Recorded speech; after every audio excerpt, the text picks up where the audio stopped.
Hello everyone.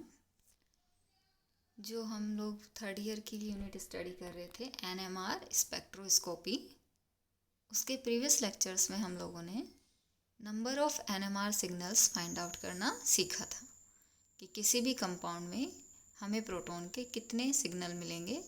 ये सब हम उस प्रीवियस लेक्चर में डिस्कस कर चुके हैं। अब जो सिग्नल हमें मिल रहा है उसको हम रिप्रेजेंट कैसे करेंगे, प्रोटॉन एनएमआर सिग्नल्स की पोजीशंस को हम कैसे डिसाइड करेंगे, ये सब हमें इस लेक्चर में सीखना है। जो एनएमआर स्केल हम यूज करते हैं जनरली, वो हम यूज करते हैं डेल्टा स्केल। डेल्टा स्केल में हम जो भी प्रोटॉन के सिग्नल हमें मिल रहे हैं उनको टीएमएस के रेस्पेक्ट में रिप्रेजेंट करते हैं। टीएमएस टेट्रामिथाइल सिलेन जो होता है वो एज ए रेफरेंस कंपाउंड, संदर्भ यौगिक के रूप में एनएमआर स्पेक्ट्रोस्कोपी में यूज होता है। टीएमएस क्या होता है, इसकी फर्दर डिटेल स्टडी हम इसी लेक्चर में करेंगे। जो डेल्टा है वो क्या है, एक विमाहीन इकाई है। मीन्स कि डेल्टा की जो वैल्यू है वो इंस्ट्रूमेंट की फ्रीक्वेंसी पे डिपेंड नहीं करती है। कि आप किसी भी फ्रीक्वेंसी का इंस्ट्रूमेंट यूज कीजिए, आपको डेल्टा की वैल्यू एक पर्टिकुलर प्रोटॉन के लिए सभी इंस्ट्रूमेंट में सेम मिलती है। अब बात आती है कि हमें डेल्टा स्केल की नीड क्यों पड़ी। हमने डायरेक्ट हमारे सिग्नल की फ्रीक्वेंसीज को हर्ट्ज में रिप्रेजेंट क्यों नहीं किया। तो होता क्या है कि जब आप different NMR spectrophotometer different frequency का यूज करते हैं तो आपको एक ही पर्टिकुलर प्रोटॉन की ही सिग्नल अलग अलग फ्रीक्वेंसी पे मिलते हैं। जैसे कि हम एक बार के लिए मैथिल का एग्जाम्पल लें, तो जब आप मैथिल प्रोटॉन को एक बार 60 मेगाहर्ट्ज के इंस्ट्रूमेंट पे स्टडी करते हैं और एक बार 100 मेगाहर्ट्ज के इंस्ट्रूमेंट पे स्टडी करते हैं, तो आपको दोनों ही कंडीशन में मिथाइल का जो प्रोटॉन है उसके सिग्नल डिफरेंट फ्रीक्वेंसी पे मिलते हैं। तो इस तरह से एक थोड़ा सा कन्फ्यूजन क्रिएट हो जाता है हमें।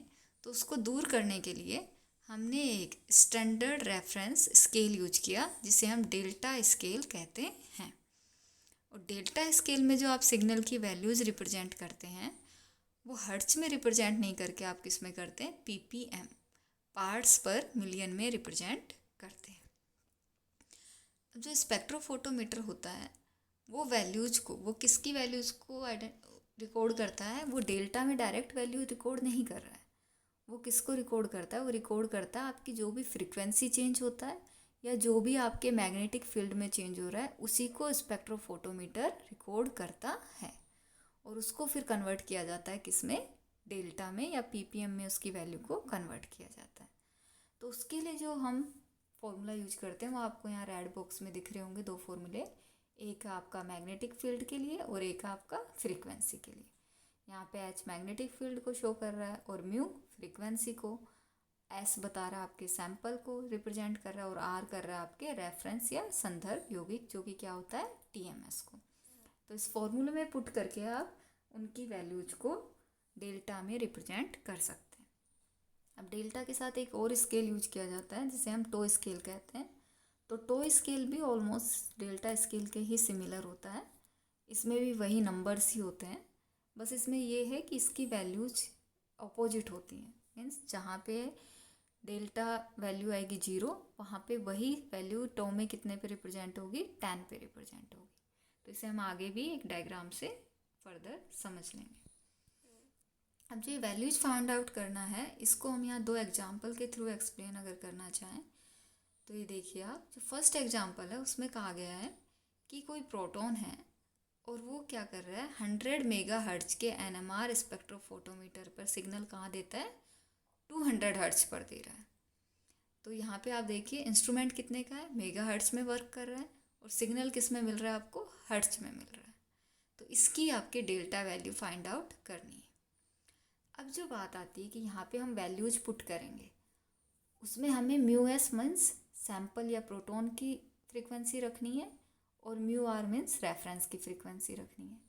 अब म्यू आर जो है मीन्स जो टीएमएस की फ्रीक्वेंसी है वो कितनी होती है, वो होती है आपकी जितनी आपकी स्पेक्ट्रोफोटोमीटर की फ्रीक्वेंसी इंस्ट्रूमेंट की है उतने पे ही टीएमएस अपनी फ्रीक्वेंसी शो करता है, सिग्नल उसी पे वो शो करेगा। मीन्स यहाँ पे फ्रीक्वेंसी कितनी है इंस्ट्रूमेंट की 100 मेगाहर्ट्ज, तो टीएमएस का सिग्नल भी हमें कितने पे मिलेगा 100 मेगाहर्ट्ज पे ही मिलेगा। अब इस टीएमएस के रिस्पेक्ट में आप अदर प्रोटॉन्स को शो करते हैं। मीन्स 100 मेगाहर्ट्ज तो हर प्रोटॉन में है ही, वो तो टीएमएस का है और वो इंस्ट्रूमेंट का है, और वो बाकी जो भी आप प्रोटॉन स्टडी करेंगे उनमें भी 100 मेगाहर्ट्ज तो उसकी वैल्यू है ही। अब उससे ज़्यादा वो टीएमएस से कितना डिफरेंस शो करता है।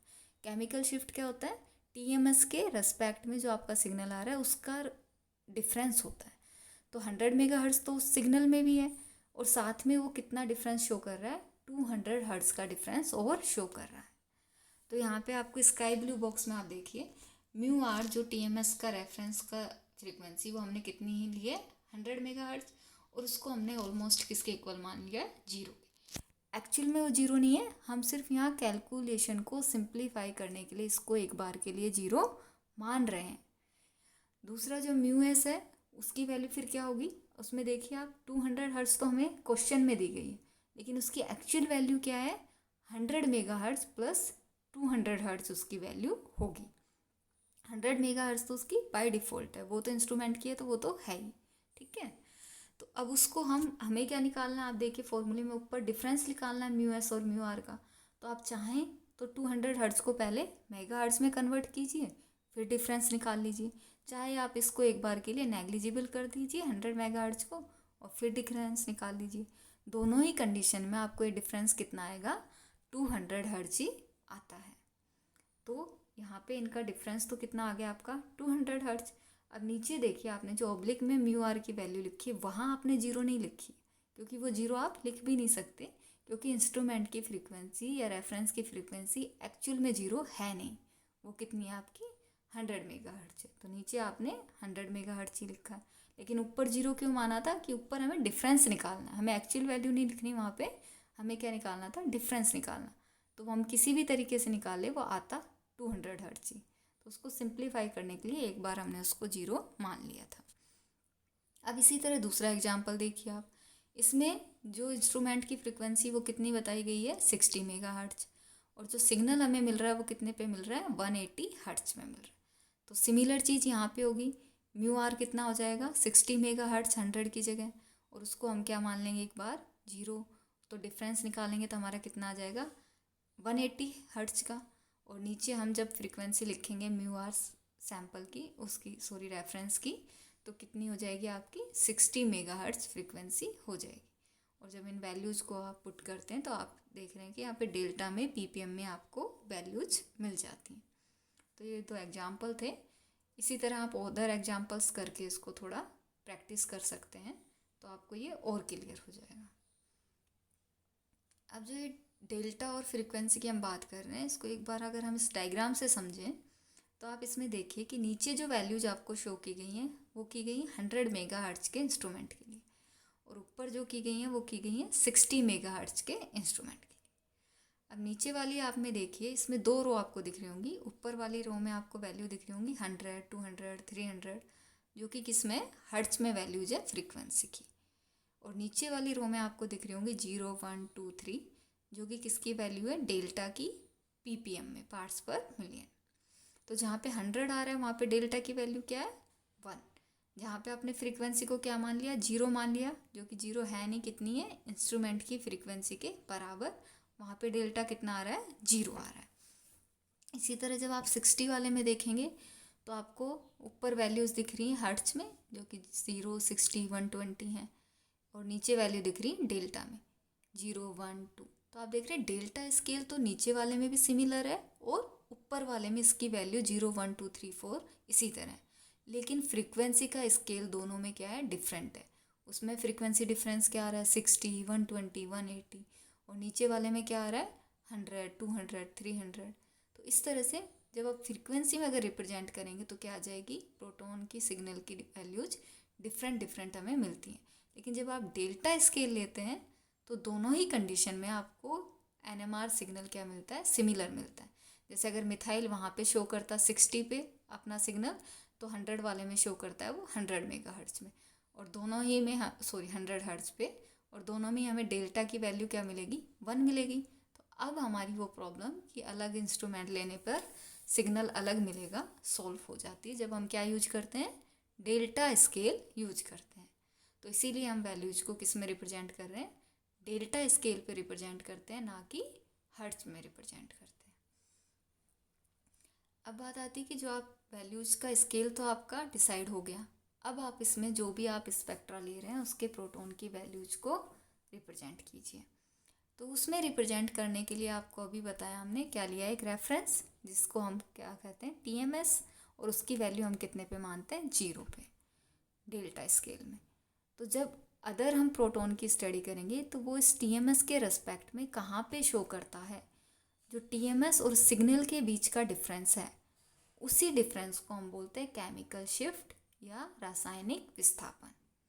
और ये डिपेंड किस पे करता है कि उसकी डेल्टा वैल्यू कहाँ आएगी, ये डिपेंड करता है जिस प्रोटॉन के सिग्नल की हम स्टडी कर रहे हैं उसका इलेक्ट्रॉनिक एनवायरनमेंट क्या है, कि वो प्रोटॉन चारों तरफ उसके कैसे बॉन्ड बन रहे हैं और उसका इलेक्ट्रॉनिक एनवायरनमेंट कैसा है, जो हमने लास्ट लेक्चर में भी देखा था जब हमने नंबर ऑफ प्रोटॉन्स निकालना सीखा था। ठीक है, तो अब बात आती है कि जब आप किसी भी मॉलिक्यूल को एक्सटर्नल मैग्नेटिक फील्ड में रखते हैं, तो हमने प्रीवियस लेक्चर में स्टडी किया था कि प्रोटॉन क्या करता है, मैग्नेटिक फील्ड जनरेट करता है, और एक्सटर्नल मैग्नेटिक फील्ड में उसके एनर्जी लेवल्स स्प्लिट हो जाते हैं और न्यूक्लियस के ट्रांजिशन के द्वारा हमें NMR सिग्नल मिलता है। अब ये बात है कि मॉलिक्यूल में प्रोटॉन के साथ साथ क्या होते हैं, इलेक्ट्रॉन्स भी होते हैं, और इलेक्ट्रॉन भी क्या करते हैं, चक्रण करते हैं। और जब कोई चार्ज पार्टिकल चक्रण करता है तो वो क्या जनरेट करेगा, मैग्नेटिक फील्ड जनरेट करेगा। तो यहाँ पे जो इलेक्ट्रॉन के चक्रण के कारण मैग्नेटिक फील्ड जनरेट होता है उसे हम बोलते हैं प्रेरित चुंबकीय क्षेत्र। और ये प्रेरित चुंबकीय क्षेत्र जो है वो आपने जो बाह्य चुंबकीय क्षेत्र लगाया है, अप्लाइड मैग्नेटिक फील्ड आपका है, उसकी डायरेक्शन में है या उसके ऑपोजिट है, इसके बेस पे प्रोटॉन का क्या होता है, परिरक्षण या विपरिरक्षण होता है। तो परिरक्षण और विपरिरक्षण क्या होता है, इसे आप इस डायग्राम से एक बार समझिए। नीचे वाला डायग्राम आप देखिए जिसमें कि क्या है, परिरक्षण का जो दिखाया गया है, कि इसमें आपको दिख रहा होगा कि जो प्रयुक्त चुंबकीय क्षेत्र है, मीन्स अप्लाइड मैग्नेटिक फील्ड या आपका जो बाह्य चुंबकीय क्षेत्र आप लगा रहे हैं, उसकी डायरेक्शन क्या है, ऊपर की तरफ है। और जो प्रेरित चुंबकीय क्षेत्र है जो कि किसके द्वारा जनरेट हो रहा है, इलेक्ट्रॉन्स के चक्रण के कारण, उसकी डायरेक्शन क्या है, नीचे की तरफ। मीन्स ये दोनों क्या है, ऑपोजिट डायरेक्शन में है। तो इस कंडीशन में जो आपके प्रोटॉन पे मैग्नेटिक फील्ड लगेगा, इफेक्टिव मैग्नेटिक फील्ड जो उसका होगा, प्रोटॉन का प्रभावी चुंबकीय क्षेत्र, उसकी वैल्यू क्या हो गई आपकी, कम हो गई प्रयुक्त चुंबकीय क्षेत्र से। तो इस तरह से जो इलेक्ट्रॉन का चुंबकीय क्षेत्र है वो क्या कर रहा है, आपके प्रोटॉन का रक्षण कर रहा है, उसको क्या कर रहा है, शील्ड कर रहा है, किससे, बाह्य चुंबकीय क्षेत्र से। तो इसे क्या कहते हैं हम, परिरक्षण। इसी तरह ऊपर वाला डायग्राम देखिए जो कि किसके लिए, विपरिरक्षण के लिए। किसमें क्या है आपका जो बाह्य चुंबकीय क्षेत्र या प्रयुक्त चुंबकीय क्षेत्र उसकी दिशा, और इलेक्ट्रॉन के प्रेरित चुंबकीय क्षेत्र की दिशा क्या है, सेम है, दोनों ऊपर की साइड डायरेक्शन में है। तो इस कंडीशन में जो आपके प्रोटॉन पे प्रभावी चुंबकीय क्षेत्र लगेगा उसकी वैल्यू क्या हो गई, इंक्रीज हो गई, और इसे कहते हैं हम प्रोटॉन का विपरिरक्षण। तो इस विपरिरक्षण और परिरक्षण के द्वारा जो इलेक्ट्रॉन जो आपके प्रोटॉन के सिग्नल में शिफ्ट होगा उसी को हम बोलते हैं केमिकल शिफ्ट। और जब आप परिरक्षण होता है किसी प्रोटॉन का तो उसकी डेल्टा वैल्यू किधर की तरफ शिफ्ट होती है, 0 की तरफ, जिसे हम बोलते हैं उच्च क्षेत्र या अप फील्ड। और जब किसी प्रोटॉन का विपरिरक्षण होता है तो उसकी वैल्यू कहाँ शिफ्ट होती है, निम्न क्षेत्र या डाउन फील्ड की तरफ, मीन्स डेल्टा वैल्यू 10 की तरफ। तो यहाँ पे ये चीज़ आप ध्यान रखिएगा कि उच्च क्षेत्र से आप कंफ्यूज मत होइएगा कि अप फील्ड है, इसका मतलब डेल्टा की वैल्यू हाई होनी चाहिए। जनरली ये कन्फ्यूजन स्टूडेंट्स को होता है कि उच्च क्षेत्र मतलब डेल्टा ज़्यादा होगा। नहीं, आपको ये ध्यान रखना है कि उच्च क्षेत्र का मतलब है कि डेल्टा की वैल्यू किसकी तरफ शिफ्ट हो रही है, TMS की वैल्यू की तरफ शिफ्ट हो रही है। अब वो TMS की वैल्यू अगर 0 पे है तो उच्च क्षेत्र भी किसकी तरफ शिफ्ट हो रहा है, 0 की तरफ शिफ्ट हो रहा है। और टो में आप देख रहे होंगे कि TMS की वैल्यू किस पे आती है, 10 पे आती है। तो टो में उच्च क्षेत्र किसकी तरफ है, 10 की तरफ है। तो इस चीज़ को आप थोड़ा सा ध्यान में रखिएगा कि उच्च क्षेत्र का मतलब है कि TMS की तरफ हमें सिग्नल मिलेगा, और TMS की डेल्टा वैल्यू हमें कितने पे मिलती है, 0 पे मिलती है। अब यह है कि जो टेट्रामिथाइलसिलेन है वो क्या होता है, और उसको ही हम as a reference compound NMR spectroscopy में क्यों यूज करते हैं, कि और भी कंपाउंड्स थे, हमने TMS को ही क्यों चूज किया एज ए रेफरेंस कंपाउंड। तो उसके लिए कुछ TMS की प्रॉपर्टीज हैं जिनके कारण हम इसको as a reference compound NMR spectrophotometer में यूज करते हैं। तो इनमें जो इसकी सबसे इम्पोर्टेंट प्रॉपर्टी है वो ये है कि ये कैसा है, इनर्ट कंपाउंड है। मीन्स ये जो भी आप सैंपल लेंगे उसके साथ जल्दी से कोई रिएक्शन नहीं करता, तो ये हमारे सैंपल में कोई डिस्टर्बेंस क्रिएट नहीं करेगा। सेकंड जो इसका है कि इसमें क्या मिलते हैं, 12 इक्विवेलेंट समतुल्य प्रोटॉन मिलते हैं। और आपने पढ़ा था लास्ट लेक्चर में कि जितने भी समतुल्य प्रोटॉन होते हैं वो सिमिलर एक ही सिग्नल शो करते हैं, और जितने ज़्यादा समतुल्य प्रोटॉन होंगे, जितने ज़्यादा एक जैसे प्रोटॉन होंगे, उनका हमें उतना ही क्लियर, उतना ही हाई इंटेंसिटी का सिग्नल मिलता है। तो हमें इजीली विजिबल एक पीक मिल जाती है, जिसको कि हम इजीली हम वहाँ पे फाइंड आउट कर सकते हैं कि ये TMS का सिग्नल है।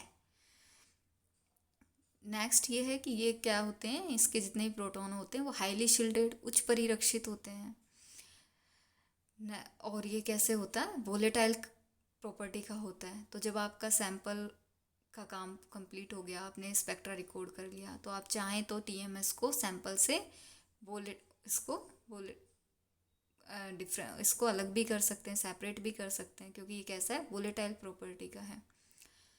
और ये क्या होता है कि मोस्टली जितने भी आपके ऑर्गेनिक सॉल्वेंट्स होते हैं उनमें इजीली डिजोल्व हो जाता है, तो इसका हमें सॉल्यूशन बनाने में भी ज़्यादा प्रॉब्लम नहीं आती है। तो ये थी TMS और हमारा NMR स्केल।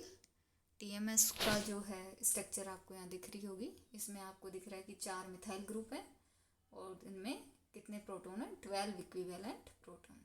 और 12 के 12 का इलेक्ट्रॉनिक एनवायरनमेंट सेम है कि सब किससे बॉन्ड बना रहे हैं, सिलिकॉन से बॉन्ड बना रहे हैं। तो ये हो गया हमारा NMR स्केल। अब जो नेक्स्ट लेक्चर है उसमें हम डेल्टा वैल्यूज अलग डिफरेंट प्रोटॉन्स की कहाँ पे हमें मिलेंगी, डेल्टा वैल्यूज को कौन कौन फैक्टर्स इफेक्ट करेंगे, स्प्लिटिंग ऑफ द सिग्नल, ये सब अब हम नेक्स्ट लेक्चर में डिस्कस करेंगे।